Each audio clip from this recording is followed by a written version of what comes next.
Hi there. We'd like to welcome you to the virtual kitchen table. We are Erin from Everlearning, Haley from Taking a Kinder Path, and myself, Ashley from Ashley as Mama and Storytime Shelves. We're gathering to have conversations about family life and home education, most specifically unschooling, which is sometimes known as self-directed education, or as I often refer to it, consent-based learning. We'll be sharing experiences and ideas, learning as we go. We hope you'll pull a chair up to the table and join us.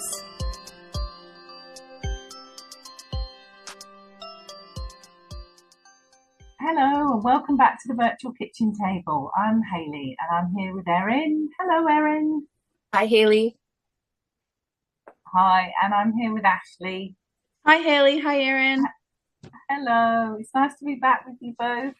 Okay, today's episode, we thought it would be interesting to have a bit of a discussion about the different, I'm going to say jargon, the different terms and definitions that there are related to home education, but I guess we're going to be thinking specifically or mostly about terms that relate to unschooling. So the first one, I guess, that we should really address is this whole term, what is unschooling? So we have done a whole episode on what is unschooling, but I'm not sure which, I'm not sure where this is going to fit in, whether you're going to be listening to this after that episode or before. When we think about what our definition of unschooling is, I think there are quite a few different elements to it, but one of the most simplest, I guess, is the idea of learning without a curriculum. Often people will talk about the self-directed, child-led element of unschooling, and I think we'll unpick those terms a little bit later. But if we're thinking about the child being the focus of education, learning, rather than perhaps where we might think of a school, often the school will start with a curriculum. You know, schools have got lots of pupils, lots of children to cater for. So they tend to come from the direction of thinking about a curriculum first. Whereas as an unschooling family, we're starting with the child first. I mean, how does that sound to you two? That sounds good to me, Haley. I mean, it's such a big conversation, right? It's such a big term. And I think that is that idea of it flowing from the child out rather than this sort of prescribed top-down structure. That's what comes up for me, just hearing what you've said there. And I think that encompasses probably such a big piece for most people. Around what they think of when they think of unschooling. I just pulled up, this is the beauty of technology, I just pulled up on another device because I had written way on back a blog post called Understanding Unschooling, and I was just suddenly thought, I wonder what I put in that particular post. And so I defined it, unschooling involves respecting children's right to own and determine their learning with available guidance, support, and wisdom from parents and others. So that's pretty short, but that was one thing that came up for me. But I think, as you said, it's interesting. The more we look at what unschooling is, there are so many different pieces of it, and maybe different pieces speak to different people. I'm assuming they do, right? So yeah, I would agree with both of what you've shared there. And then I really think about how unschooling, can look different for each family or for each child. So I always find it helpful when I am in a conversation with someone else, whether it's another family that homeschools or another family that unschools, I find myself getting quite curious as to like, what do your days look like, which we've we've talked about on here. I think we have that whole episode, what do your unschooling days look like? And yeah, we've talked about unschooling and what that means and stuff. But really, I think that's what we would probably all have in common, is that it's kind of more child center. And like personally, from my own experience, like I think about how it's or someone, Erin, I think you said like the respect piece, right? Like going about our days, going about our learning in a way that's respectful to the children, and like kind of centering them and our relationship with them. That's kind of, yeah, I like what you shared, Erin. I liked how it was short, because it's a big one, right? Well, I was thinking about how in our intro, like in the podcast intro, we each talk about, I think I talk about it, that I often call it whole life learning. And I think Haley often calls it natural learning. And then I think you talked about consent-based. I can't remember if it's consent-based learning. It might be consent-based education, but definitely the word consent being in there. And I was thinking about how each of those do relate so strongly to unschooling, and yet they each kind of come in from a slightly different angle, which is interesting, but they're each slightly incomplete. And I was thinking, which is fine, because we can't possibly, like, I was thinking about how a lot of people don't necessarily care for the term unschooling, because it just doesn't necessarily fit what feels like is happening for their family. And I think also it can have some negative connotations, and I think it can be easily misunderstood.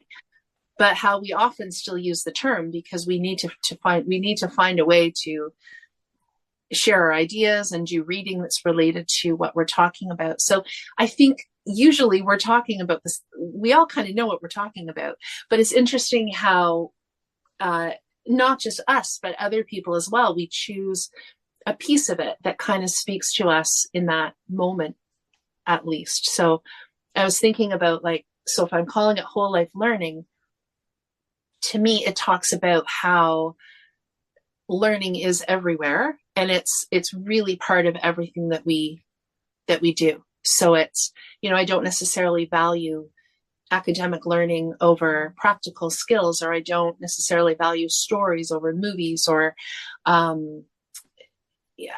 guess we could go on and on with all the different things in the world, but what it really does is just focus on the what, like, what are we learning, and valuing the what. It doesn't dig so much into the how, which I think, Haley, your maybe preferred term of natural learning really digs into that how, like that process of learning, and that idea that, and you can tell me if I have this right from your perspective, but that idea that kids come into things in their own time and in their own way, and there's not necessarily a linear path to learning, but that learning does just happen really naturally at a child's own pace. And then actually I was thinking about the consent-based, which centers so much around the relationship and respect, and really kind of talks about it from that angle. So I wonder if it's almost like when people are wanting to understand about unschooling, do we need like a big visual umbrella with like all the words, because so many people seem to struggle with the word unschooling, but it is what we keep coming back to more than anything else, I think. Yeah, it's so interesting that there's one thing. I think we're all friends because of the term unschooling. That is how we found each other. I live in the UK. You guys both live in Canada. We found each other through our blogs and through Instagram and through mutual friends that had an interest in this particular topic. And I think so.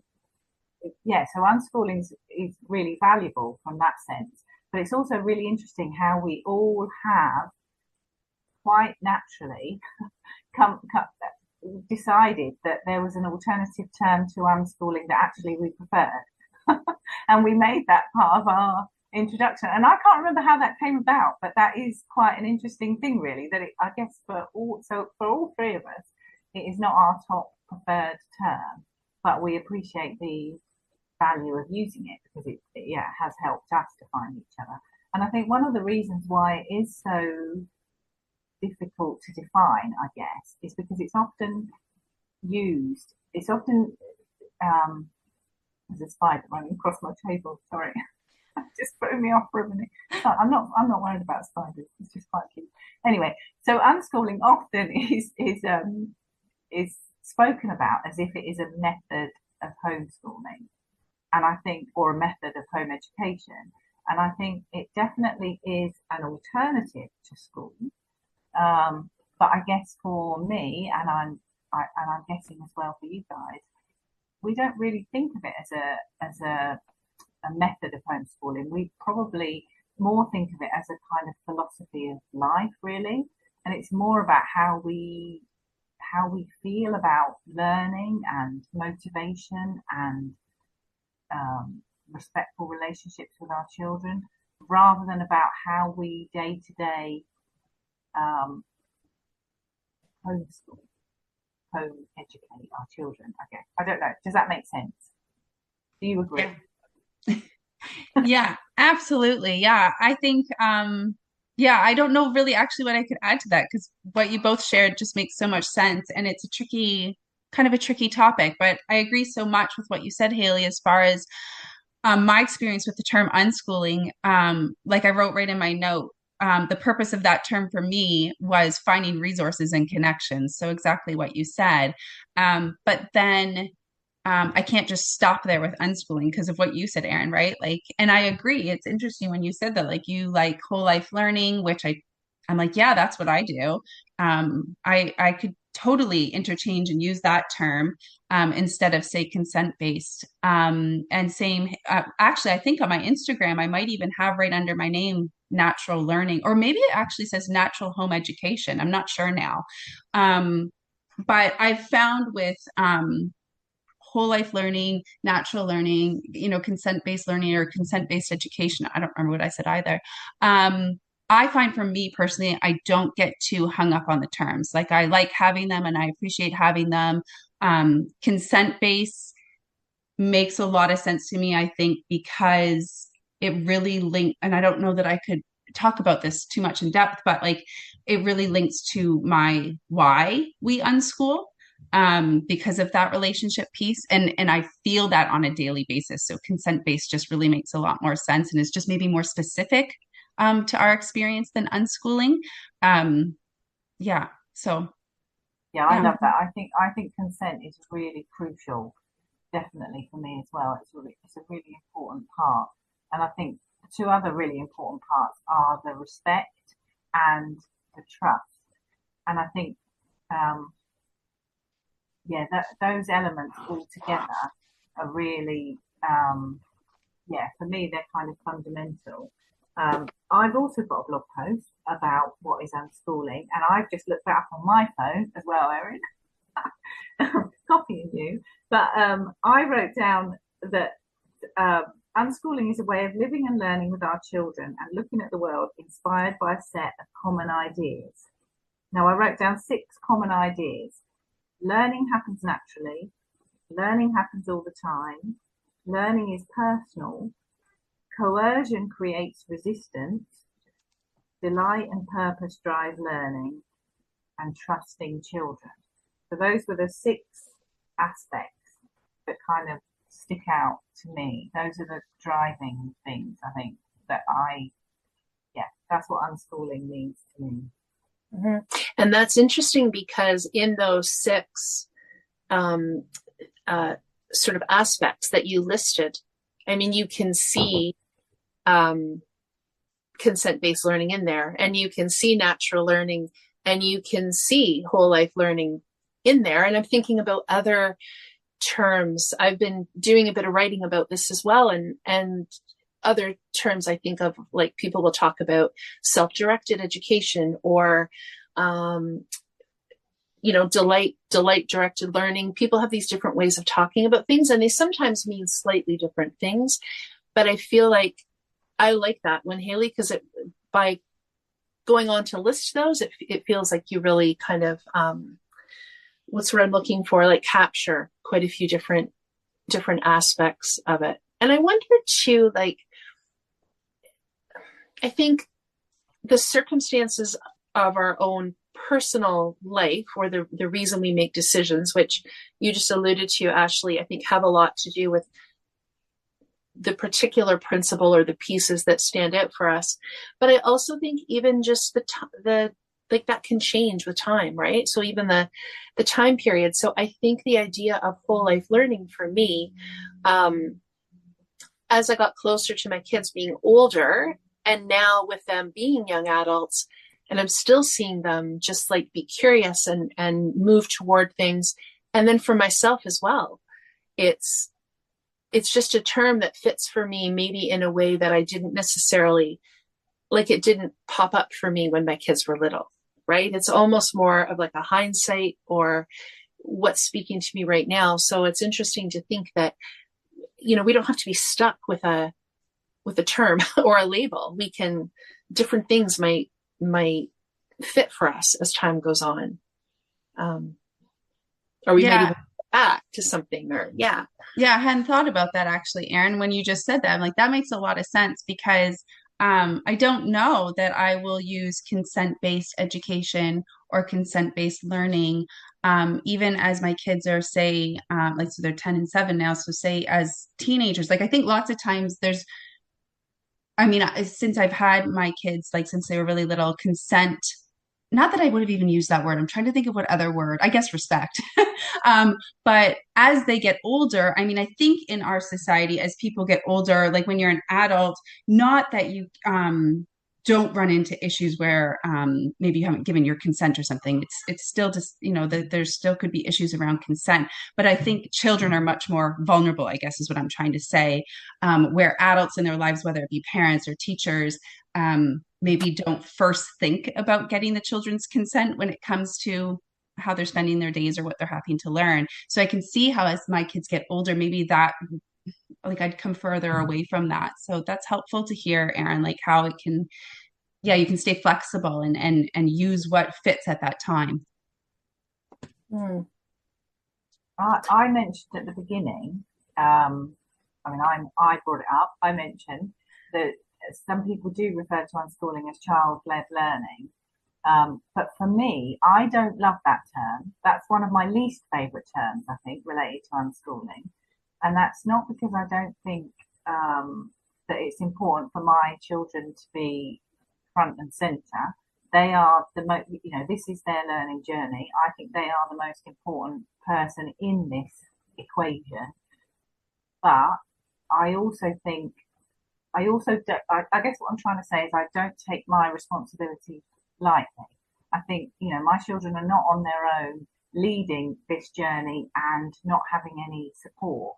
I think that unschooling, natural learning, whole life learning, consent-based learning, all of that works best if children are in a supportive, encouraging, safe, stimulating, inspiring environment, and that they have people around them that care, people around them that are curious themselves, people around them that are willing to introduce them to the world. And I guess that's what I know we are going to have an episode all about parents' role in unschooling coming up.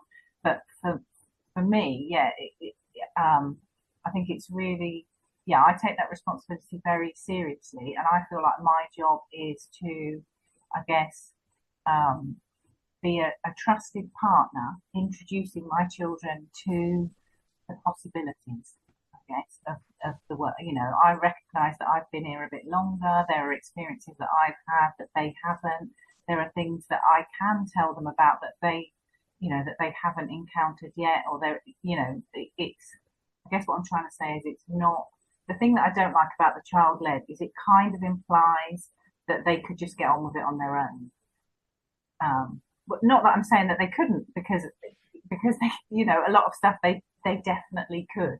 But I feel like this all works best for me in the context of respectful relationships where we trust each other and we're here for each other and we're all working together to that end of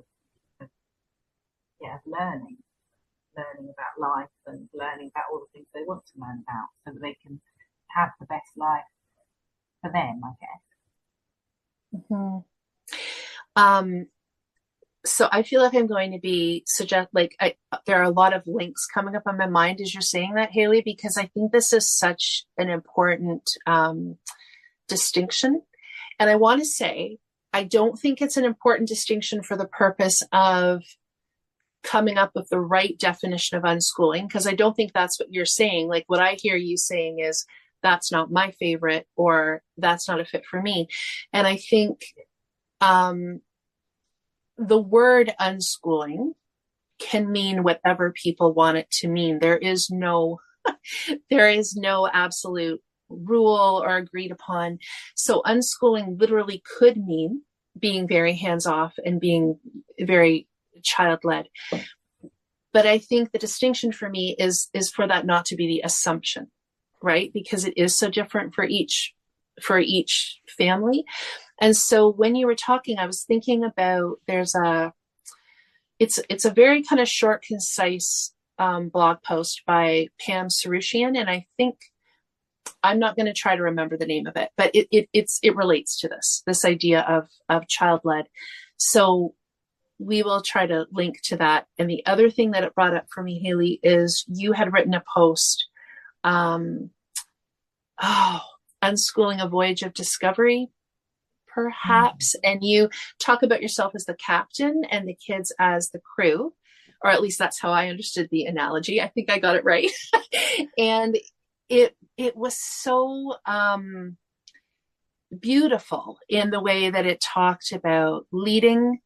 I think also giving space for others to lead sometimes, but that the captain, that is your responsibility, right? And you have this analogy, I think, of like looking over the seas for, dangers or possibilities or all these sorts of things.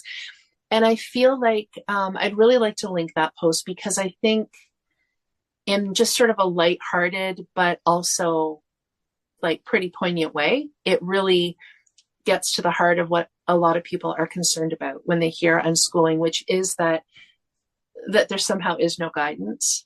I remember really relating to that when I read it. So I would like to link that, because I think this is a really important distinction, that it can mean that for people. It can mean child-led, but it doesn't have to be. And I think it can also, certain aspects can be child-led, right? Like a child really is always in control of their own learning, no matter what we present. They take in or don't take in what they choose, even in a school environment. So there are aspects that are definitely child-led, but I think the other thing that happens is that people take child-led learning and they assume child-run family. And that we've talked about that before, that idea that people are often thinking from the perspective of like power over. So one person has to hold the power. So if you're saying as a parent that you're not holding all the power over your child, well, that must mean the child's holding the power. And in fact, it really is more of a collaboration that happens between people. And now I'm going on here, but this is making me think. So people might say, okay, but you're using the word captain or you're using the word guidance. Does that not imply that you have power over your children? And that's just interesting, right? I think that's the other thing, is we don't always know exactly how to describe this, because it's very hard to understand if you're not living it. Yeah, no, I love all the clarification that you've just given.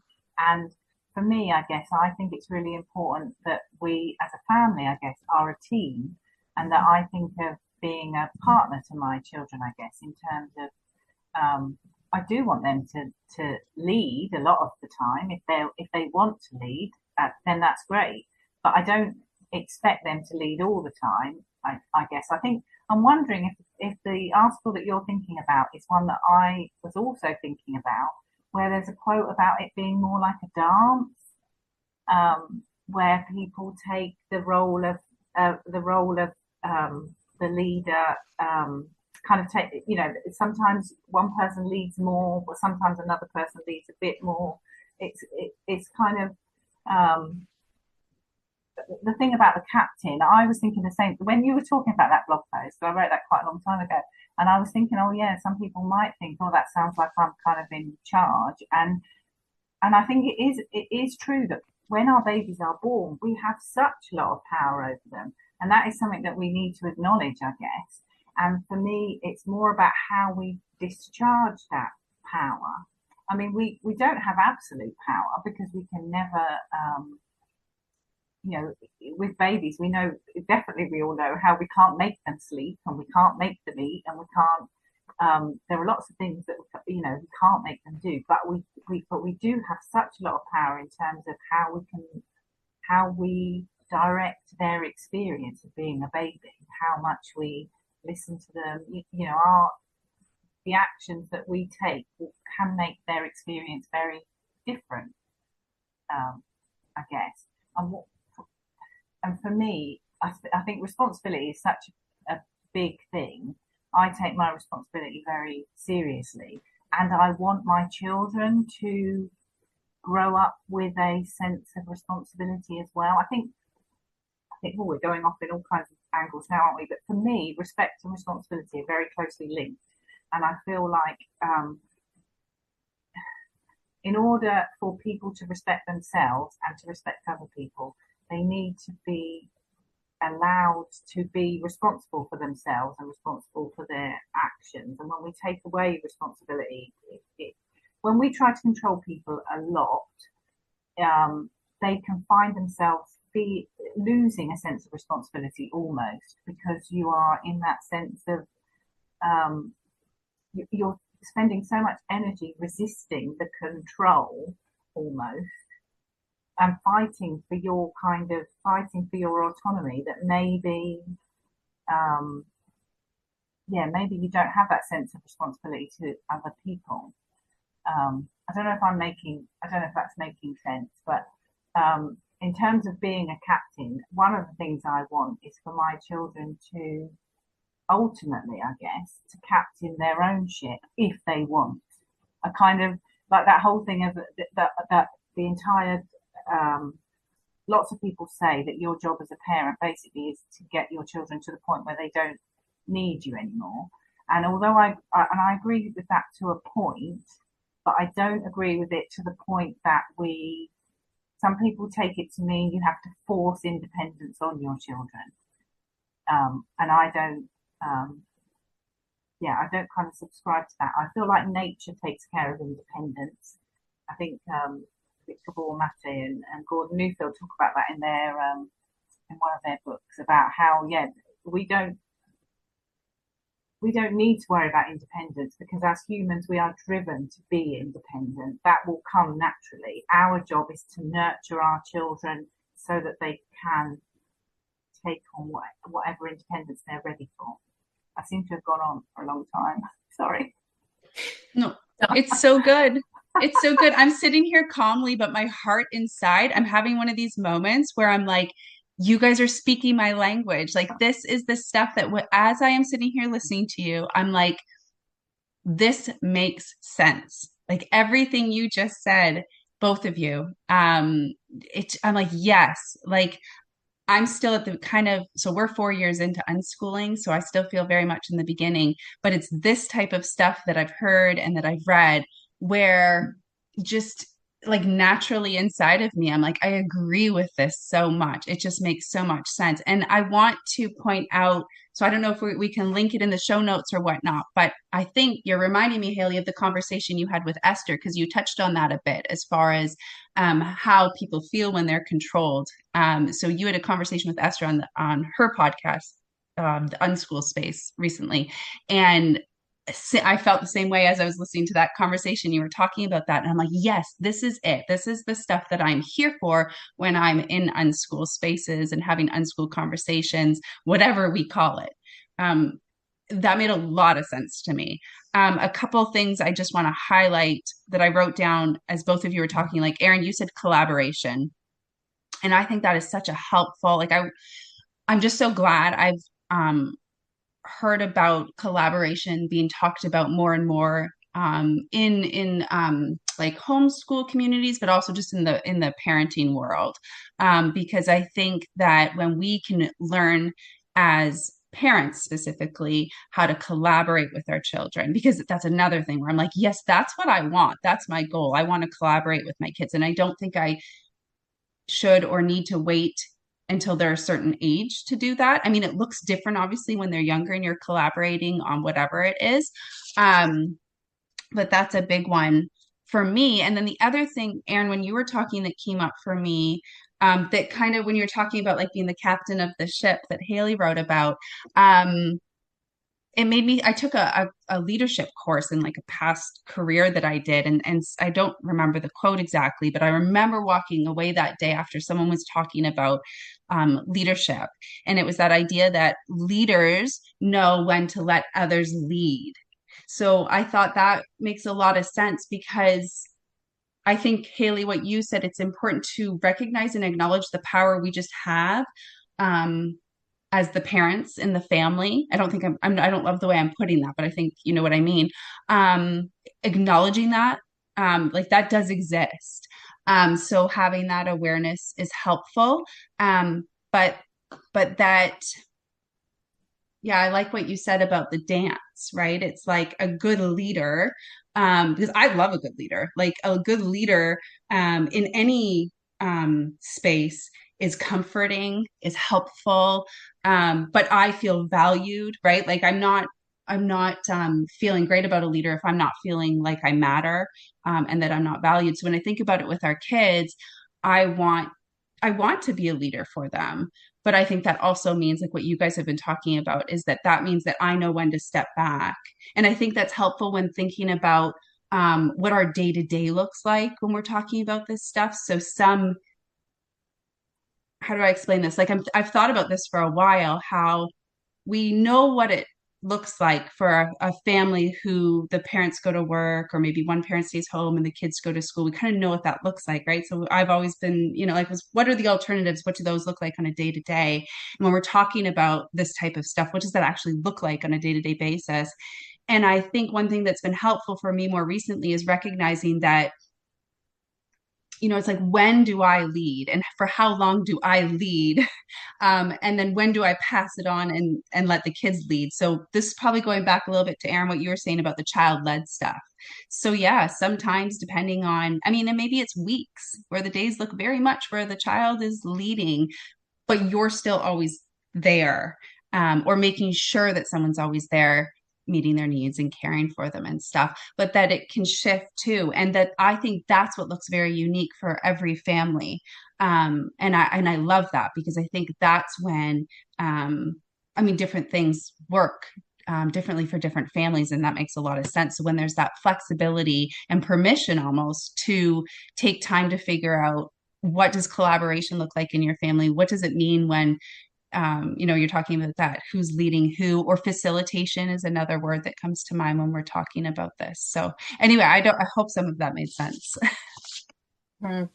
It made a ton of sense. And I just love how kind of things are, one thing adds to another. And it makes me think, I guess. So if we're thinking about, so the term child led, I guess, led us to talking about, obviously leadership, but then also to power.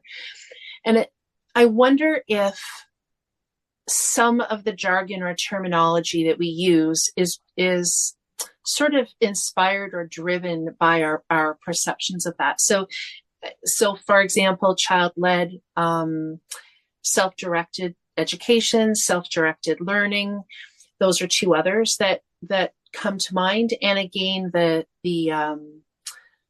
focus is really on who's directing things, right? And I think that's why, sometimes I struggle a little bit with the term self-directed education, even though ultimately we are all directing the like when I say I struggle, to be clear, I'm not against any of these terms.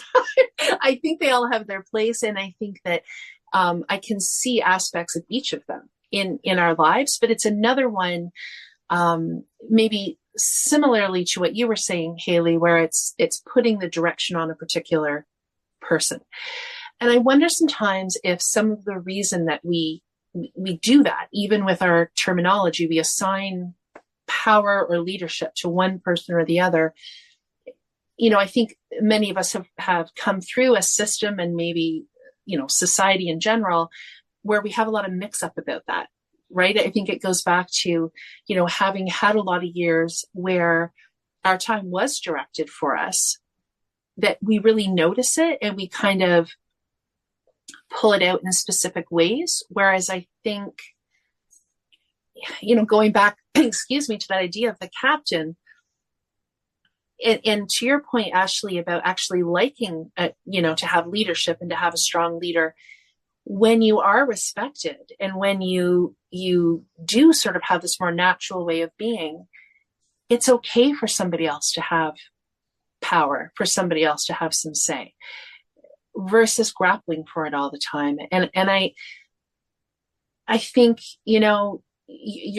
I think you're both very right. And inherently as parents, we do have both power and responsibility, and it's natural for us to guide. And when kids are babies, yes. And then I'm also thinking, even now that my kids are older, maybe some of the reason that we have trouble defining it, because I'm struggling to define it right now. Like, I'm just interested in talking about it. I really don't have an answer to it. But when we think about it in the analogy of a dance, I feel like there's even a dance going on in my own mind sometimes, because I think we all know that, being a parent can sometimes feel like you don't have much power. Our kids do things and they are certain ways and they make decisions. And it's like, oh man, okay. All right. we'll try this now, or we'll adjust. And sometimes it does feel kind of like a place of powerlessness. And then other times I'm aware of, even now that my kids are older, if I wanted to, the power that I could exert, because I do have more experience. I'm more, established financially or settled or whatever. When you think about it in a literal way, we really do have a lot of power. And so I think not only is there a dance between people in kind of this respectful way of living with our families, but for me, it feels like there's a dance in my mind sometimes around,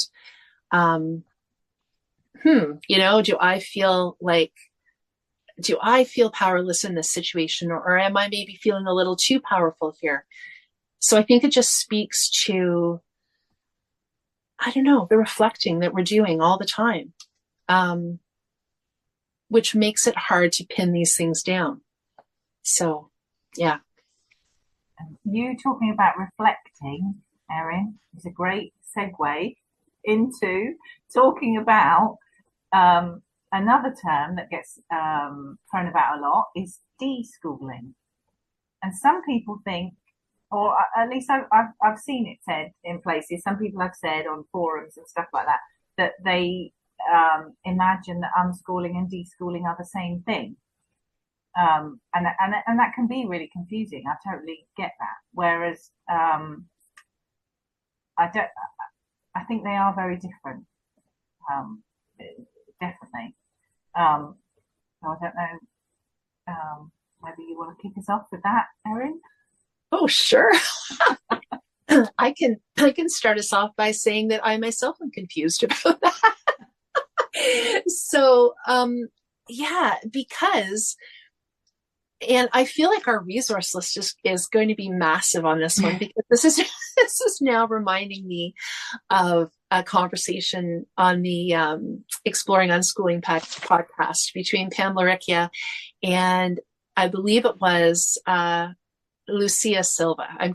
I'll have a look for that episode because I know I've mentioned it before, but Lucia was talking about the idea of deschooling, and she was differentiating between deschooling to like homeschool versus deschooling to unschool.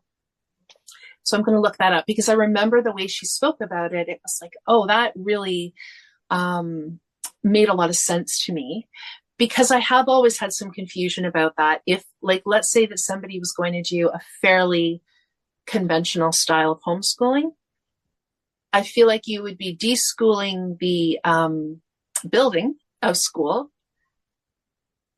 but there would be the deschooling for the child wouldn't be as much, because then you're going to a fairly schoolish style of homeschooling. Whereas I think with unschooling, yeah, the deschooling can really start to kind of mold together with unschooling itself. But I also think it depends on the child's experience. So if a child hasn't been to school, the deschooling is really ours as a parent to do. Whereas it's different, of course, if a child's been in school, they would have a different, a different process, I guess. But yeah, I feel like sometimes things are stated in both homeschooling and unschooling writing and very, I've often read this idea that, you deschool the number of months for the number of years you've been in school. And that might be the case for some people. For me, that seems quite random. And it makes it sound as though deschooling is a destination that you reach. Whereas I think that deschooling just seems to go, apparently, it goes on and on. And it's not really something that we come to the end of. It's just something that we have new realizations around as we grow, as our children grow, as the world changes even, right? Yeah. Yeah. Yeah, I totally agree. And I feel like, we've been home educating, unschooling for about 14 years, but my deschooling process is still going on, I would say. And there are new things to kind of deschool about.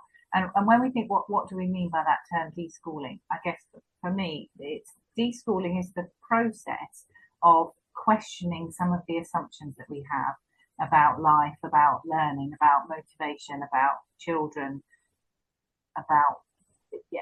it's kind of it's standing back and looking at some reflecting on what we think we know, what we think is common sense, what we think is absolute fact, and looking at that through a new lens, I guess, of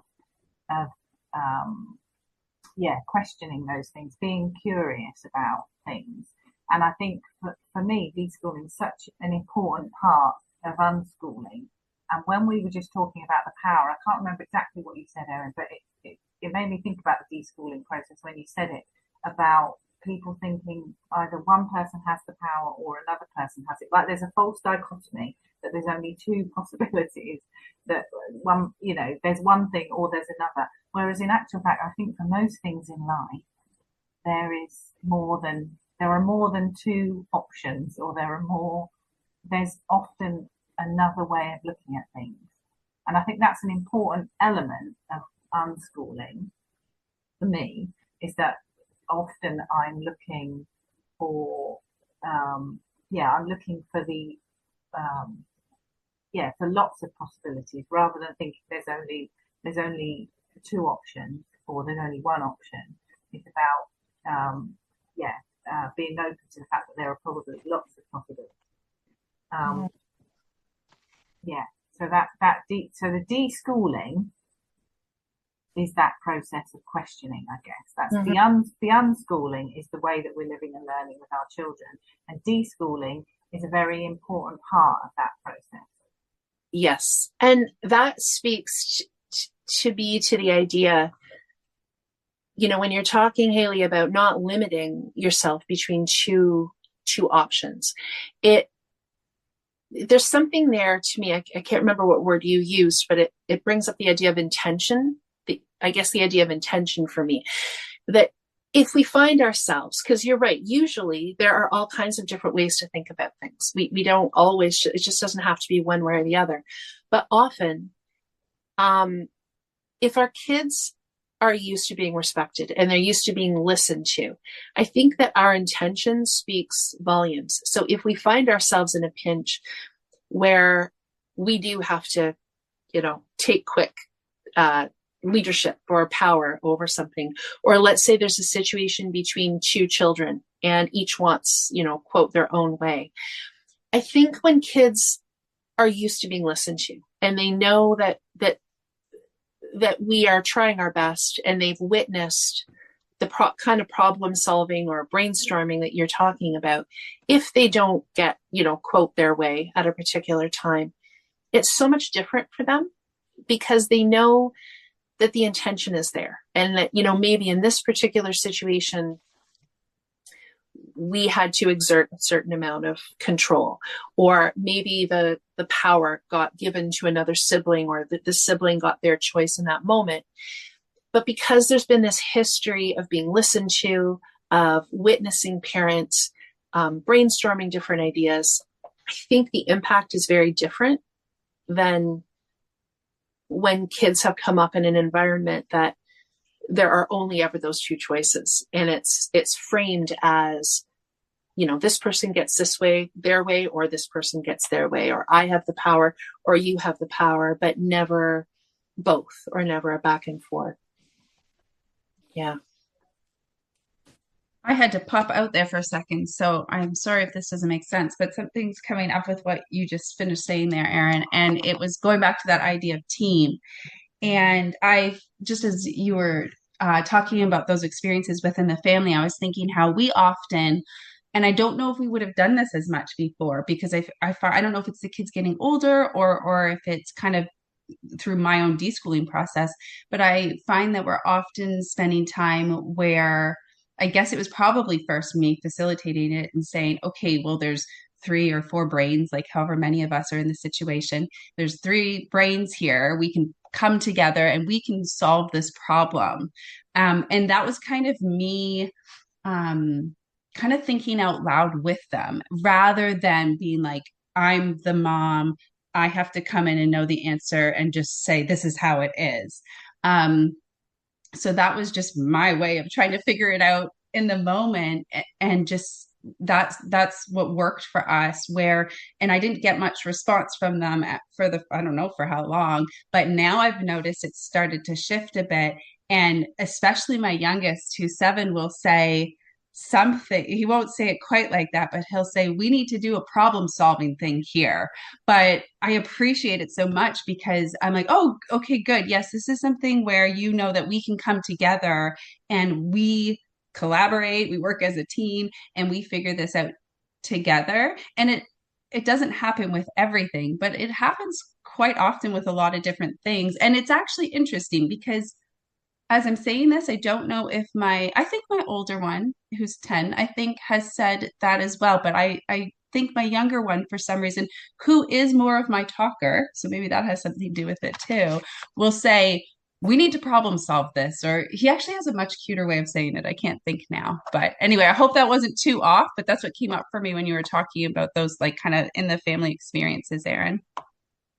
No, I think that was right on line with what we were saying. So that's amazing, Ashley. Swoop in and come right back on topic. You just made me think as well, Ashley. You reminded me of Erin. You've got a blog post about homeschooling terms, and in your blog post, I remember that you mentioned big juicy conversations, which I think is a term from Julie Bogart. Am I right? Yeah. Yeah. And I was just thinking, I guess, about, we've got a whole episode on what does unschooling look like on a daily basis and whatever, and we talk about that a lot. And I know we've said this before, but it is so true that conversation, when we think about what are the tools of unschooling, hey, that could be another podcast episode. What are the tools that we use in terms of the tools of unschooling? Let's just go with that. Conversation is such a massive one for us, and I think it in school, I guess there's a focus on a product often, isn't there? In terms of you have to write an essay about something, or a book review, or a piece of art, or there's something, and I get what that's to do with, and I can understand there's practical reasons for that. But when it comes to unschooling, we don't, and home education in general, we don't always have those products. But that doesn't mean that learning hasn't happened, because a lot of the learning that happens through quite informal methods like conversation. And I just think, that's, I just thought that was an interesting, you just reminded me of that so much, Ashley, when you were talking. Well, that's been a big part of my deschooling, because I was like through the school system and then also training to be a teacher, really had this understanding that learning had to lead to a product. And that's been something I've had to, I don't know, deschool myself on a lot. And now when people say, if I'm in a conversation about how our kids are learning because they home educate, or how are they learning, or how do you know they are learning when you unschool, I finally have been able to be like, oh, because I have conversations with them. Which, it's not because they do write an essay or do a test or put together a presentation. And I spent some time, part of the deschooling was spending some time reading up on project-based learning. So there's another one that we hear in the home ed circle or community, project-based learning. And I remember I got the book. There's a book on it. I won't be able to think of the author. And I was like, oh, maybe this is it. Maybe this is what I'm looking for. And I've seen families and kids come up with like really, really cool projects that the kids are really into. And I wouldn't necessarily, I mean, I guess my kids have done projects, but it's like I didn't know they were doing them at the time. But when I look back, I'd be like, yeah, that was a project. But it was like so much of how I know they're learning, and that they are that they have these ideas and stuff. It's like so much of it, it's mind blowing. So much of it is just through the conversations I have with them. Which I'm so grateful for. Like I get so filled with joy that that's part of their experience, but my experience is that that's what my role, I guess, in their learning journey is just being the person who gets to have those awesome conversations about anything and everything. Mm-hmm. I definitely use the term project-based, or I have used the term project-based quite often in conversations with probably with people that, but I guess both people who are home educating, but also with people who aren't, I guess, as a bit of a shorthand to how we might live our life. I guess the thing for me though, and I know I've definitely talked about this before, but for me, the definition of what a project is very broad. So we've always got projects going on, as far as I'm concerned. All of us in this house have got projects going on all the time, but they don't necessarily look like projects. Yeah, they don't look like school projects. So quite often people do essays in this house. People have done essays, people have done presentations, people have done all those things, tests, all those things that you mentioned. All of that has been a very child-led part of our unschooling, definitely. But I kind of see projects as basically anything that we're interested in is kind of, I'm really into walking at the moment. I feel like that's a project. That's a project for me. That's one of my projects. And I think kind of, and for my children, whatever interests they might have. But they're not doing that project for me, or they're not doing that project for anyone else. And they can stop that project whenever they want. And they don't even, they may well not refer to it as a project. That's just my thing, not theirs. And I do ask the question of what projects are you working on at the moment? That is a common question that I will ask my children, and then they'll talk to me about what they're doing. But there's no requirement for them to produce a specific finished product. And there's no requirement for them to continue with that project to any particular destination.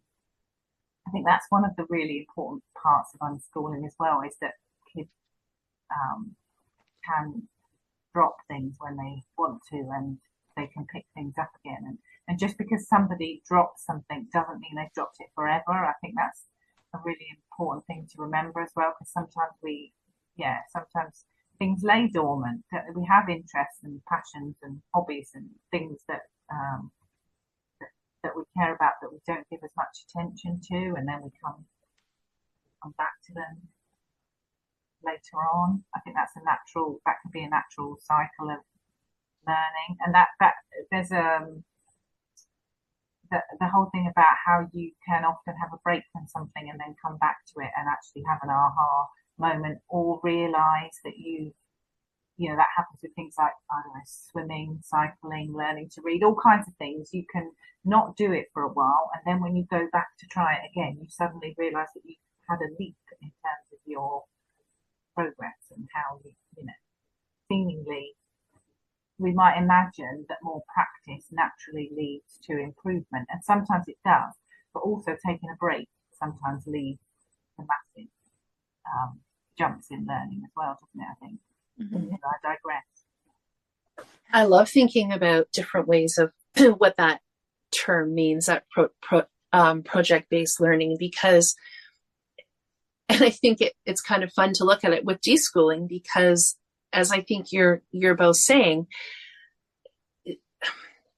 project-based learning or people just doing projects is going to go much better if we are working on that deschooling process within ourselves. Because I think it's that idea of extrinsic versus intrinsic, I think, and most of us think of projects as being related to extrinsic expectations, right? A due date, getting marked, and most importantly, probably it has to be complete. So I think like maybe we can step back from the marking piece or the presenting piece, but I know for many people and for myself as well, you'll see a child getting engaged in something and you're thinking, this is great, right? And that can be a part of self-directed learning. But I think what can be hard for us sometimes is to recognize that it only needs to go as far as a child is getting something out of it. And I know we've talked about that before, that we may have this idea, this image of what it's going to look like, but that might not have had anything to do with the reason they were doing it. They might be coming at it from a completely different angle, and they might get what they needed out of it. That's maybe like 50% of what we imagined, the process would be. I was thinking about how it was 2 or 3 years ago, and my daughter decided that she wanted to have her own Christmas tree with her own theme. It's not a huge tree, but it's not a little one either. Like it's kind of a middle-sized tree. And that became such a interesting, I guess, Haley, you're talking about like walking being a project. So it definitely depends how we define these things, but it really was like a project for her. As far as choosing the tree, she got really interested in like the color scheme and got interested in, what themes she wanted. It was so fun to watch. Like it really was. I really think you could define it as a project. It was something that she took on, she was interested in, she researched it. And I can think of times where I had one of my sons in particular would work really hard at a project. So it would be extrinsic in the sense that, sometimes like libraries or stores will offer like a prize or a gift card or a cash prize or whatever for a certain assignment or a certain project of sorts.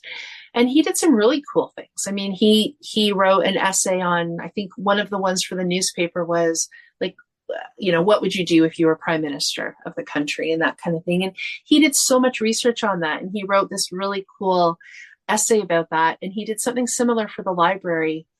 It was a video that he had to put together and research your kind of advertising different things that they had. And that one I think was like a gift card for an electronics store. So I guess you could say that it was extrinsically motivated in the sense that there was a reward at the end. He did want to finish it, but it was also intrinsic in that it wasn't assigned. Like nobody said to you or said to him, sorry, this is due by this date. It has to happen. He intrinsically decided to meet that outer request or whatever. So it was like a little bit of both. But I think I could think of that as sort of, those are projects as well, right? They're things that you're working toward for various reasons. So that's just kind of cool to think about all the different ways you can think about those terms. But I think a lot of people think of project-based learning as the kids are going to meet these requirements, but they're going to do it in a hands-on way. Or at least that's what I often think people, I don't think that that was necessarily the intention of the book, but I think a lot of people perceive it that way. I really enjoyed that book. Yeah. I read that book, and I thought, yeah, it was really interesting. Yeah. Yeah, I still go to it. Yeah, yeah. I want to throw another term into the mix and see what you think of it. And we haven't discussed this before, so I'm sure you've heard of it. But gameschooling, is that a term you like, or? I kind of like it. I would put, so game schooling for me would be probably in the same category as world schooling or like forest school, things that I think they could be taken a couple different ways. I think sometimes people put the word school on it because it becomes a common way of people knowing what it is or finding out about it. I think that's, especially with something like forest school, I think that's maybe become an easy way to maybe get people's attention a little bit about what something is. Game schooling is an interesting one because I think it's maybe similar to project-based learning in that it depends how you interpret it. So if the motive on the part of the parent is to teach a certain skill, or there's a certain expectation and they're trying to do it in a fun way, that will be fun for some kids, and for other kids it'll be like a red flag will go up. Like some kids just have that intuition of, they'd almost just rather do the worksheet than kind of be gamed into learning it. But I think on a natural level, yeah, there are so many games have so much to offer as far as different skills, different opportunities to spend time together. I find sometimes the games that we've learned the most from aren't necessarily targeted as learning games. Like you play a game like Clue, there's so much keeping track of information. There's so much like critical thinking, process of elimination, that sometimes I think there's more learning from that than there is maybe like a math game or a geography game or whatnot. Yeah, I mean, I really like the term.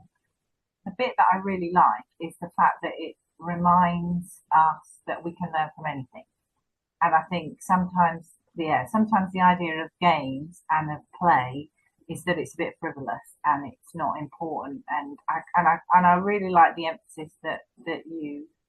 I mean, there's a great blog. I think it's My Little Poppies, and I think she's called Kate, and it's like a great resource for finding games and opening our eyes, I guess, to what things we can learn from different games.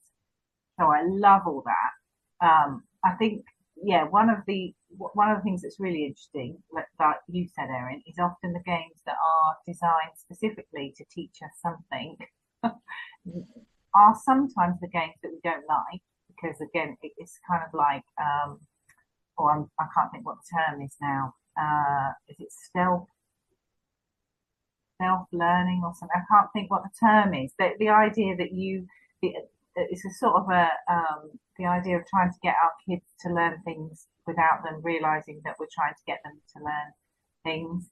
I'm muddling that all up, aren't I? But when there's an element of control and coercion and manipulation, I feel like, yeah, then we're going into kind of not so nice territory, because it seems a little unfair on our children, but also it's possibly going to backfire because of that element of us as humans resisting control and coercion. But I love the fact, I know for a fact that we've learned so much. I know for a fact, that sounds a little bit arrogant.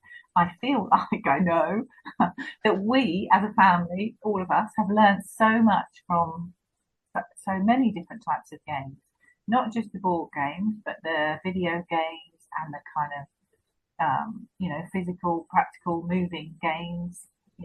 There are so many different types of games out there, and I love that. If that sparks for somebody, that kind of enables them to enjoy their love of games and feel reassured that that's a legit avenue for learning, then that's a really positive thing. I guess that makes sense. Yeah, I think that made a lot of sense. No, absolutely. I like what both of you guys shared. And I think I feel similar about game schooling specifically. I get really excited when I hear something like that. And I remember when I first learned about game schooling and I was listening to a parent whose homeschooling daughter was like a young adult now. So she was reflecting back and how they very much did game schooling, and she used that term. And I got really excited because I was like, oh, this is like a specific example of like the way I would describe it as like an alternative way of learning. And it has that fun element. Um, and there's so many different games. And I like how you pointed out, Haley, about like it's not just board games, because when I did first hear game schooling, that is what came to mind for me, which is interesting because I mean, this was a few years ago, so my guys would have been younger. And we played games, but we hadn't got into a lot of the board games yet. But we did, I mean, there's like, yeah, the video games, and even, I'm not gonna be able to think of a good example off the top of my head, but like the more physical games, even sports or like hide and go seek is one that I thought of. I mean, game schooling can just be, there's so much out there, especially once you go looking for it. I will say though, from like more of like our experience for our family, because I've come across some families who are like, we're game schoolers. Like that's how we identify, we game school. And I'm just like, what does that look like? Like, how many games do you play in a day? And like, there must be, you're definitely learning other ways too. So, not that, I mean, that's fine. That's totally okay. It's just kind of harder for me to, I guess, visualize what that would look like. And from our experience, like, we play a lot of games, board games, or like games like Jenga has been out a lot, Connect Four, lots of video games and Minecraft, games that we make up. That's another fun one. Or we take a game and then like the kids like switch it up. They love doing that, and they make up their own rules and stuff. So I love the like there's actually a lot of flexibility in it, and a lot of I think it was Haley, like you said, um but like people like different types of games too, so you can really go find what works for you. But I did have a conversation with one mom a while ago, and her kids are a little bit younger than mine too, so it's probably different with the different ages of kids, right? Like if you got really young ones, or like maybe like 10 to 12, and then the teens, like you're talking different games. And then also like the capacity, or whatever you want to call it, to play a game with other people. I was having this conversation with this other mom, and she grew up in a family where they played games, and games was like she had a lot of good memories playing games. Not for the purpose of learning, but just like for connection within the family. Like she had memories of playing games with her grandparents and stuff. So she had this, I guess she was feeling kind of disappointed that her kids, who they were probably, when we were talking about this, I could get this wrong, but like 6 and 4, like they were pretty young. And she's like, we don't game school. She's like, it is too hard. Like the games do not lead to pleasant memories.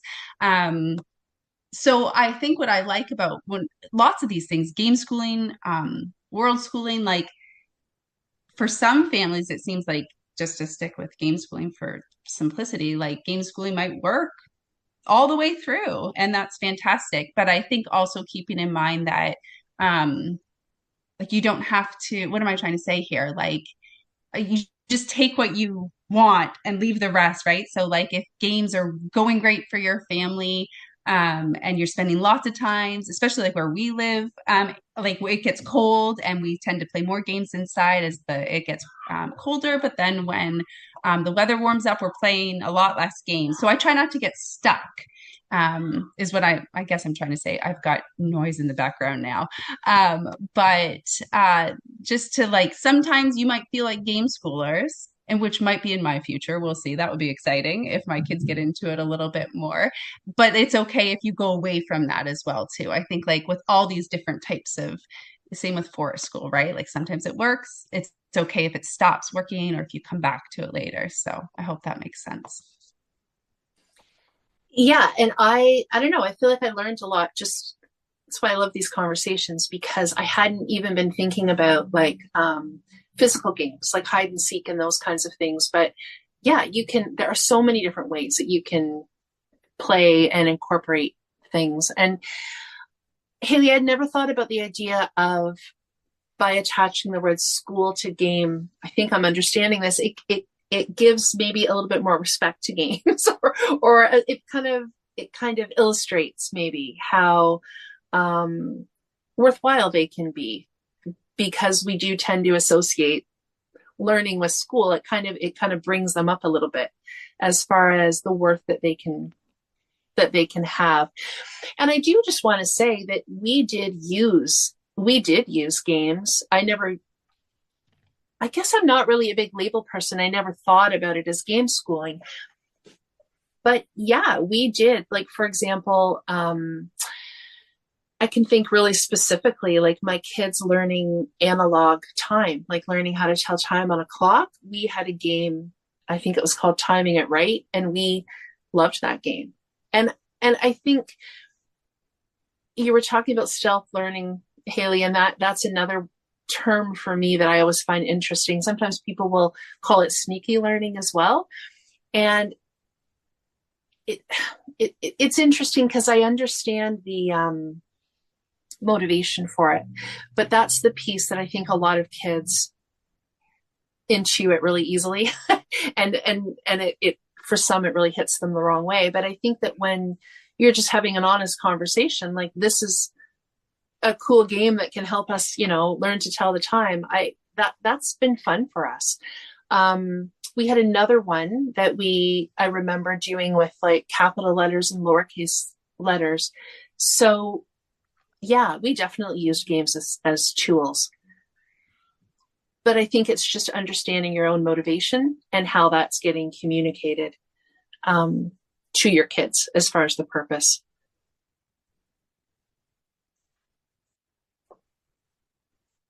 Yeah, because it's interesting how I don't know why it made me think of it, but I was just thinking then about museums.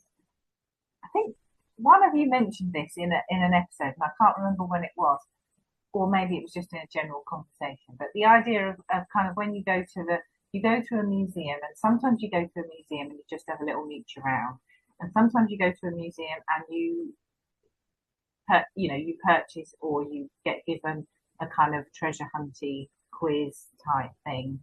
And sometimes you really like that, and sometimes your kids really like that, and you do that, and that's great. And then there are other times you go to museums, and I know we have quite a few museum trips organised in our local homemade group, and often those come with kind of led sessions where there'll be somebody from the museum who's talking about a particular exhibit or a particular time in history or something. And I think all of those things are equally valid. All of those things can lead to learning. All of those things can be really enjoyable. But also all of those things won't work for everyone. And it's really nice to be able to pick and choose from those things rather than value, some people might feel that the only way that kids could learn from that museum was by doing the treasure hunt or by doing the led group, having an expert from the museum interpreting the exhibits for them. Whereas in actual fact, there's a lot of informal learning that happens in museums, isn't there? And I guess I'm thinking now again about what we were talking about earlier about having to finish things. I think sometimes you go on a school trip, perhaps, and you get zoomed through a museum and you have to go to every floor. And then, some kids will be taking in everything and come away and they've learned loads. Other kids will be like, well, that was just went by in a flash and I missed it all. It was just too fast. It's kind of, yeah, yeah. I don't know what my point was there. I was thinking about this whole self-learning thing and about how learning, you know, learning does happen naturally and it does happen accidentally. It doesn't always have to be um, purposefully created, and sometimes those opportunities don't have to be purposefully created, and sometimes they can work really well, and they can, we definitely have got lots of value from. We're quite, I guess, we're quite treasure hunty, quizzy people, so we will quite often get I quite like doing those. Go to a museum and get the quiz sheet. But that's not the only way to learn, is it, from that museum? I guess that's what yeah, I guess Mm-hmm. Yeah, it's making me think, and I don't know why I'm having a moment of like, have we already said this? But I don't think we have today. So just stop me if I'm not sure. But strewing is coming to mind as you're talking about that, which is another, from my experience in the last good few years now with home educating, strewing has come up, and we've done our fair share of trying and experimenting with strewing, and I know I've had fun with it. So I've spent quite a bit of time thinking about strewing and having conversations with other homeschool families, and like, what does it mean to strew? How do you strew? What do you strew? Do you have a strewing schedule? But that whole idea of and everybody has, like, I've learned that strewing means different things for different people. And it can be used as a way of like, whether it's just providing materials or an activity for the kids. Or if you want, I know some families, like if they want to specifically have, their kids learn something or come across something, they strew that, whether they leave out like a game or a book or a magazine or a movie. Like there's so many examples, which is so fun. But that's just another one that's come up as we were talking about this, because I think I've spent quite a bit of time thinking about like the purpose behind strewing for myself and my kids. Like if I'm strewing something in a, however we want to say it, like because I'm trying to like sneak something in, or because I'm like, oh, you really need to practice this. They won't touch it. Especially my younger one might, but my older one will just, I don't know, like I think so. Like I don't do it anymore because I've learned my lesson. But when they were a lot younger, they just always stayed away from those activities. If I had any kind of, I'm having trouble thinking of the right words, but like if I was putting out an activity to teach them something specific, right? Those were the ones that didn't get touched. But that whole idea of like kind of hiding the learning, or tricking them into spending time with something or learning something, has been an interesting conversation I've had with a lot of parents now. And strewing is just, yeah, a term that's come up over the years for me that I think play invitations I had heard of prior to home educating. But strewing has been a pretty big one that's floated around from what I've come across in the last little bit. And I don't know, as we're talking about all of these different terms, Erin, I keep thinking back to your blog post where you kind of, like the way I read your blog post, like because you started homeschooling however many years ago. I think like you were kind of saying, right, like those terms maybe weren't around, or it's not the way you were coming across them. So you were like, in your blog post, I'm just going to throw this out there. I don't even know if you did game schooling. You did a great list of so many. You were like, okay, game schooling, this is what it is. You're like, did we game school? Like, is this what it looked like? And I think I've just been thinking about that a lot throughout this conversation, because for me, like from my experience, like game schooling, strewing, forest school, and there's like, we have a list, like there's so many different terms. For me, it's just been so helpful. Like poetry tea time is something we haven't done. I think it's a lovely idea, and I see other people do it. And I think it's so cool that we have a name for poetry tea time, because then if that's something that you really get into for your family and your family really loves, it's easier to find resources and connections and talk with other people who are also benefiting from that or enjoying it at that time. And you could just say that with all of them. But for me, it's these terms are like they have a practical use to them. and then I can leave them if that makes sense. But I keep going back to your blog post, Erin. So we'll have to make sure that we share that, because that one's a helpful one.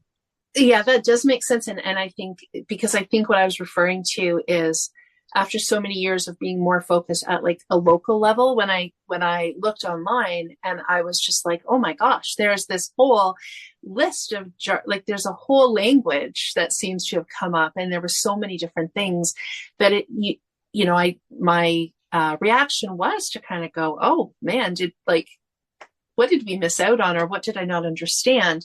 But then it's true, when you break them down, a lot of these things are things that you might be doing naturally anyway. So it's not that you desperately need the label, but the label can be helpful if you're trying to find out more about that specific thing, or you think, that your family might be interested in a certain direction or whatever. I'm interested in your perspectives on how true to labels, or how accurate we need to be when we're describing things. So we've kind of touched on the idea that sometimes nature school might not be that schoolish at all. It might be, but it's kind of a broad term that we use for a lot of things. And that might be the same. We can interpret, project-based learning differently. And I think if we're circling back, let's say, to unschooling, or any kind of, I guess, homeschooling that people are doing, there can be, I think, a lot of focus on that sometimes. I've seen people talk about themselves as, classical unschoolers, or, kind of putting things together a little bit, and feeling like maybe they're not fully understood from either side or either kind of framework. And, I think, first of all, I don't think we need to use labels unless we want to. So sometimes they can be confusing, and sometimes they can maybe lead people to feel excluded, or to really try to fit into a certain label. But on the other hand, they can be really useful for us finding each other, finding resources, finding ideas. But I think it can get tricky sometimes too, right? There's that idea of either who we are or what we're doing, if that needs to fit neatly into something. And just to give an example, something that I kind of go back and forth on, because, we're talking about unschooling a lot here. I'm in a couple of unschooling online groups. I co-facilitate an online unschooling group. And yet my website talks about me being an eclectic homeschooler.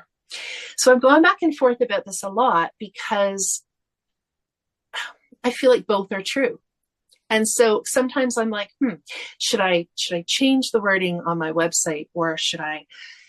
But the eclectic piece speaks to me a lot. And I did have somebody say to me, but isn't unschooling inherently eclectic? Like, if you're unschooling, you're open to all kinds of things.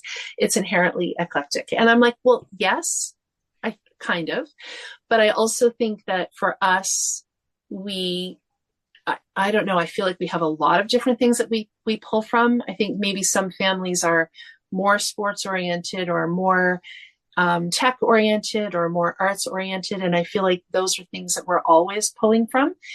And maybe other people are too, but the word eclectic just speaks to me as far as kind of the different things that we do. And I do consider us to be a homeschool family. And I know that isn't a fit for some unschool people. They really do feel it's not a form of unschooling. And I get that, like, I understand that. But at the same time, in the context of our society, that we are homeschoolers. That's how we would be classified by the school system. And it's also a way for people to find me, because I don't really want to be exclusive to just one type of homeschooling. I think there's a lot of things that we talk about that can be relatable to all kinds of different people. So it's a catch-22 for me. So I try to have enough information on my website that is about unschooling. But part of unschooling for me is about enjoying the whole world, not just talking about unschooling all the time. So I feel like by putting the word unschooling there, it makes it seem like that's all that I want to talk about. And that isn't all I want to talk about. I really want to talk about choice in education and learning and family life. So yeah, that's just something I think about, is like, how do we define ourselves? Does it matter? Does it not? What's useful to people? What isn't, right? I think it's the same with this podcast, isn't it? We've chosen a name that doesn't include unschooling, even though unschooling is a large part of what we talk about, and like I said before, I guess that was the thing that drew us to each other. I guess that was a commonality between us, but it was only one aspect of something that was common. I guess there were the fact that we do care so much about lots of the same issues, like respect and trust and communication and children's rights and children's safety and nurturing our children, all kinds of things that we have in common. And it is I've long had a love-hate relationship with labels, because I think it is human nature to kind of classify, categorize, give names to things, because we love having a name. It is important for us to kind of know what to know what we're talking about. I suppose the problem is that we don't always agree on what those labels mean, do we? And one of the things that troubles me about labels, I guess, is that especially when it comes to trying to define people, is that things like unschooling, I guess, this kind of if you believe in the idea that you are either an unschooler or you are not an unschooler, then I guess there is this imaginary line somewhere where people will fall on one side or another. And actually, the similarities that the people have that fall on the perhaps not being an unschooler, and the people that fall just over the other side of the line into being an unschooler, the similarities between those two people could be massive, so much more than the differences. The similarities they're so close. I kind of, I feel like that somebody perhaps could potentially, there's a disservice to somebody. I'm not saying which side necessarily gets the disservice, but that's kind of the problem I have with labels, I guess, is where, because as people we tend to, I guess we've all got more in common as human beings. We have so much in common, don't we? Wherever we are in the world and whatever stage of life we're at. I don't know what I'm saying. I guess that's my problem with labels, I guess, is when it starts to exclude people, I guess, or people feel hurt because they're not included, or people feel lost because they don't. It's that element that starts to become difficult when it's about, it's one thing naming a chair, but even naming a chair you can get into, there's definitely room for discussion and negotiation about what is actually a chair or not. Isn't there? Even when we're thinking about something that might at first glance seem like it's obvious whether it's a chair or not. There's going to be edges of where we don't agree. Some people don't agree. So I guess that's the problem. I think labels are so hugely useful in many ways, but in other ways they can be divisive, and they can exclude people, and they can be a cause of conflict and tension, can't they? So yeah, that kind of came to mind. I think something similar, Haley, to what you're saying. Well, two things. One, I relate to what you're saying, Erin. I can't say I've put as much thought onto it because it's not, I can see why you would, because it's your blog and the website. But I was just thinking in the past, I have thought about my Instagram account because that's where I connect with a lot of other home educating families and unschooling families. And I've thought about that because I notice some people will have right on, whether it's their Instagram handle or in their like bio or whatever it is, they'll say unschooler or unschooling. And I've thought about that because I really do identify, like I would describe us and label us, I guess, as unschoolers, and I do. But I haven't made that change. And I think it's because of similar to what you've said, I very much feel part of the homeschool, or I often will try to say home educating because I do prefer that over homeschool. Not that I have a problem with that. I just identify more with the home education and just get rid of the school. So I relate to what you're saying quite a bit as far as like when you think about like when you're actually trying to put the labels down, I guess, for yourself.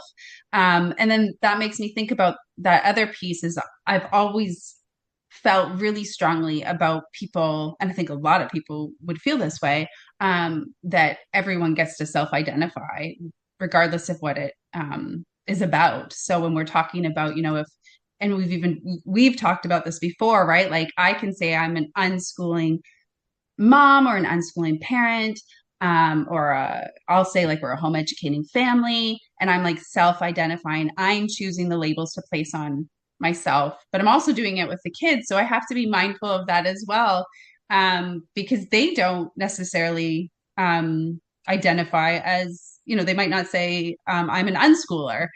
So I've always felt really strongly about people getting to, I guess, pick what labels they want to wear or use on themselves, and that that they don't feel stuck, I guess, is the other piece of that too, that your identity can change. So in thinking about like unschooling and home educating, if I say I'm an unschooling parent, well, one day my kids might go to school, and then I probably won't identify as an unschooling parent, at least not in that sense. So yeah, I think that's an important thing to consider. Mm-hmm. And when my one of my kids went to high school for his last couple of years, and I had somebody say to me, well, he's still unschooling because he's choosing to go. And I get where they were coming from with it. But I guess the way that I would see that is he was still self-directing his education because he was choosing to go. But it was a funny time for her to say that to me because it was very schoolish. There were all kinds of exams coming up and all sorts of things. And it was like, well, it's really not unschooling right now. It's very schoolish, but yes, he is self-directing. So I think there's that other place, like there's the idea of not assigning labels because we don't necessarily want to dictate that for somebody else or leave somebody out. But then there's that other interesting thing where I think sometimes people or we can try to fit ourselves into a label, and it's okay not to be that label. Like I would say we had a period of time for a few years where we did dive into more curriculum, and my daughter in particular was, seeing some cool things that other people were doing, and we got some curriculum and did things differently, and it was self-directed, but it was a period of time that wasn't as unschooly. So I think, the flip of that for us is to not get too attached to being part of a label, or, for that person talking about my son almost trying to assure me that I could still have that label, but it didn't, or that he could have that label, but it really didn't feel like a fit in that moment. Kind of like you're saying, Ashley, that maybe if your kids went to school, you wouldn't necessarily call yourself an unschool mom, but other people do, because maybe even though their kids are in school, they're not centering school in their lives. So it still makes sense for them to use that label. So I think it's an interesting one. And I think that sometimes people can kind of work so hard to maybe to fit into a label that they can push up against definitions or framework of the label. And then that gets tricky because it kind of dilutes what that framework is as well, if that makes any sense. And then that gets confusing. So it's an interesting, it's an interesting conversation because they can be useful for sure, but also limiting if we try to put ourselves or other people to kind of completely in them. Yeah. And I think, as we're saying, the words themselves don't always fully express what we fully mean either. Yeah, I think about, oh, sorry, Haley. I was just going to quickly say, I think back to what we said, like when someone, once in a while they'll ask, like, especially if I'm in a homeschool space or like at forest school or where we're with other, like they know we homeschool and they'll say, what philosophy do you follow, or how do you homeschool, or however they ask the question. And I'll say, in that situation, I'll say we unschool. And there's always a little piece of me that thinks like, that doesn't tell you anything because what does that even mean? And often, sometimes they'll ask more questions and I'll have an opportunity to actually explain what I mean when I say we unschool. But often I don't necessarily have that opportunity and they're left with very little information because I've just said we unschool. And then whatever they think that is, that's what they'll think we do, which could be pretty far off from what we actually do. So it's definitely tricky. Mm-hmm. My favorite, actually, and I know some people don't like this question, but I actually find it easy. People will sometimes say, well, what curriculum do you use? And because we have used bits and pieces, I can start the conversation, by giving a few names, but then kind of follow it up with, curriculum isn't really what leads our learning. So we choose bits and pieces of it. But I actually don't mind that question because it gives a little bit of a segue into talking a little bit more specifically if the person is interested, which sometimes people aren't. But yeah, and there's so many nuances and so many differences. And I think it's so important as well that to recognise that just because a philosophy that we love or we feel that kind of describes us a bit or helps to describe what we're doing, unschooling, doesn't mean that we don't ever use curriculum or we don't ever do exams or we don't ever do tests or we don't, we still do lots of other things that other people would recognise as home education. It's not some it's not the case. I think there are a lot of misconceptions about unschooling, I think, and one of those I think is that if you do that or you do or your children follow a curriculum or something that's it, then you kind of kicked out.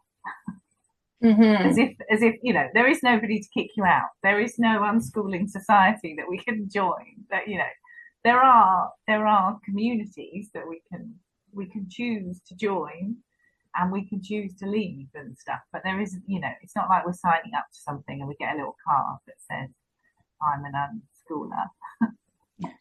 But, well, and I think that kind of circles me back around to what we were talking about a little bit at the beginning, which is the term that we each tend to use. And I think that's another reason why the whole life learning thing fits for me right now, is that it doesn't take away school as an option. It doesn't take away a course, or because, courses are often part of life, or maybe not even like a put together structured course, but studying a particular subject on its own can be enjoyable, can be part of life. So it really is just more about equalizing things and having that choice than it is about not being something, which is what I think the word unschooling often conveys, right? So it's I I do love though the um the idea of unschooling is still a term that I really like in some ways, and I know that there's a lot of talk about how it's got the word school in it. Why do we need that? And the fact that unning something is like really negative. Whereas I think you could also look at it another way though and think that the could be more about, I don't know, being without something rather than it can be a positive thing rather than a negative thing. So the kind of like unconditional love is a good thing. that starts with that. That's not a negative thing, is it? It's a good thing. Well, maybe some people think it is a negative thing, but I feel like unconditional love for our kids is a really positive force, and so I don't necessarily see that. Yeah, I don't necessarily see that unschooling as a kind of negative thing. I can see why people might feel that, definitely, but for me that's never been so much of a problem. And I do like the idea of of the whole idea of questioning, I guess, of I like the I recognise definitely that unschooling is an alternative to school. So it is related to our children being school age, and but there is also some value in us, using elements of the philosophy throughout our whole lives, because when we start to question that, how do we learn and what is our motivation and stuff, we learn so much as unschooling parents from our children, and we often it sparks in us a whole new set of opportunities and possibilities and learning that is for our whole life. Like you used the term, Erin, of whole life learning. It is, learning doesn't stop, and this whole so I don't want to say that, but you get the gist of what I mean. Yeah, but I also think that it can, as much as we want to, like, I can say, well, whole life learning works for me because I'm not even having the word school in it or whatever. The fact is we do still live in a very schooled society. So that word unschooling is very useful for people to understand, like, what we're not doing. And I think it also probably depends on kind of like the mental space I'm in, because, if we're having a beautiful time or I'm off learning about something that I want to personally, then whole life learning sounds very positive and it's a fit. But at other times, we've been working on a document for my daughter lately and coming up against some very frustrating situations with school system related stuff. And in those moments, I'm like, oh, this is not us. This is not what we do. And this is why I'm finding it so hard. So in those moments, I really feel like an unschool person for sure, because it's bringing me face to face with what the majority of our society does. So I think maybe how we define ourselves also depends on just kind of like the zone we're in a particular time, and like what we've been able to surround ourselves with. But yeah, and I've certainly heard people talk, I think Esther Jones talks about unraveling, and you're right, Haley, there's so many different ways to think about these things. So we could go on and on, but yeah. And I think if anybody listening has any definitions that they'd like us to discuss, then we're always open to that. Those suggestions, that would be really that would be fun. Yeah. Mm-hmm. Yeah. Mm-hmm.